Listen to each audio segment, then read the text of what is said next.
Hi everyone, welcome to Hyosang's Daily Korean. Today, we are going to learn different ways to call your friends and family members in Korean. This is a very easy topic, especially for beginners, and you could easily use it. In English, you don't particularly call someone beside their name. What I mean by that is, you could say dude or something like that, but generally you say the name, Mr. Kim or Hyosang, like that. You don't ever say teacher, and you don't have a word that dedicates just between the relationship. But in Korean, there is a lot of words that simply doesn't exist in English that exist to refer to someone that is in different age or different gender. Does anyone know some of those terms that you could use to call someone else without using their name? What would be one of them? Oppa? Oppa is probably one of the most well-known one. 언니, 형, 사장님. Oh, that is a good one. 동생, 누구누구 씨, 누구누구 씨. That's a little bit different idea. 선배, 누나, 자기야. Oh, seems like you guys know a lot. You guys know a lot, but I feel like we might not know exactly when they're used. So let me clarify one at a time. So, before you learn Korean, you have to know Korean as a culture, as a country, and as a language. We care a lot about age. And it really matters whether you are older than the person or younger than the person. The way you speak to the person change based on age and gender. It's honestly not a really comfortable idea in Western perspective, where you don't really talk to people while you're concerned about their age or gender, right? You just kind of talk to them. Like you talk to the same way you would talk to your teacher, as if you would talk to your mom or you would talk to your friends. It's all same. But in Korean, it's very different, depending on situation. And the whole reason, do you guys know why? Why? Why do Korean care so much about age? Why? It's respect! Respect! Being more specific, you guys know Confucius? I don't know if I'm pronouncing it right. In Korean, it's 공자. So, before Korea entered the modern society, Korea is basically a country established upon Confucianism. And one of the key elements in Confucianism is respecting elder, respecting parents. Those are one of the key elements, and it got passed on to the modern day Korea. And as a result, the idea of respect is really, really important. That's why even the respect exists in your language. And that respect applies to age, that respect applies to position. Like for example, do you respect your teacher? Do you respect your professor? You do? But from Korean perspective, I feel like you aren't giving enough respect. Like I'm so shocked. How could you just be like, to professor, hey, David, could you check out my essay? Hey, Janice, when is your office hour? Like for me, there is no respect because you're speaking the same way as if you're speaking to your friends. And one of the reasons the topic of today was using different terms to call people is in Asia, it's more respectful to call someone by position rather than their name. The less closer you are, the less likely you're going to use your name. This also exists in America. How many of you guys call your parents by their name? Do you guys call your parents mom, dad, or do you call them Harry or Susan? Don't you kind of get like, you flinch a little when your friend calls their parents by their name? I flinched really hard when I first came to America and my friend Tommy was like, David! And I'm like, that's your dad? Did you just call him David? Like, imagine that's like the same sensation as coming from Korean person when you call your teachers or other elders just by name, like Mr. Kim. Like, but oh my gosh, how could you call them Mr. Kim? They're your teacher, just like that. So that's the basic idea on why these terms exist. Now let's go over one of them, like individual. Let's start with some basic one. 형. What is 형? When do you use 형? You guys have heard the term 형 a lot, right? Yeah, 형, you could easily think of as big bro. But there's a key point to 형. The word 형 you use, the basic idea is you use if you're a male and you're speaking to an older male that is relatively in the same age gap. This is really important. You're a male and you use it to male above roughly 15 years. Over that, you don't use Hyung. And it also depends on your age. This is really tricky. If you're 15, you don't call someone 30 Hyung. But if you're 45, you could call someone 60 Hyung. Does that kind of make sense? You know how as you get older, the age feels a little bit less important?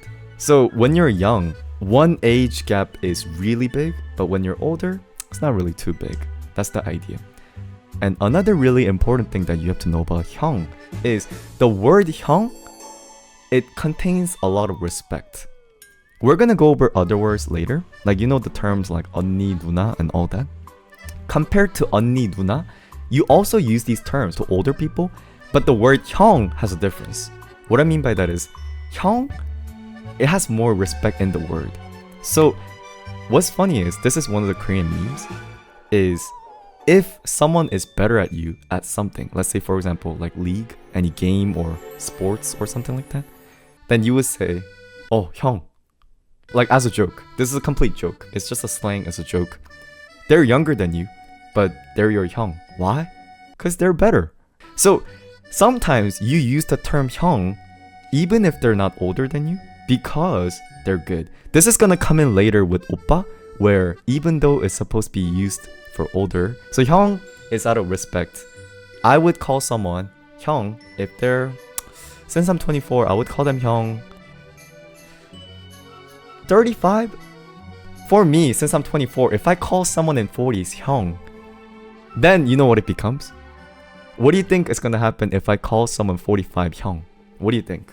Sarcasm? Disrespectful? They be mad? We're still missing the connotation a little bit. The word Hyung has a lot of respect in it. Hyung is always a good word to hear. You never really get offended by the word Hyung. But someone super younger than you call you Hyung. What does that mean? That means you don't look 40s. That means he's treating you as if you look 30. So they'll be like, oh, yeah, call me Hyung. But that won't always be the case. There could be a time where if they are, strict, and if they are not that close with you, like in the iffy situation, if you use it wrong, then they might be like, you're not supposed to say Hyung, you're supposed to say 아저씨. But what I'm saying is, it's never really an offensive word.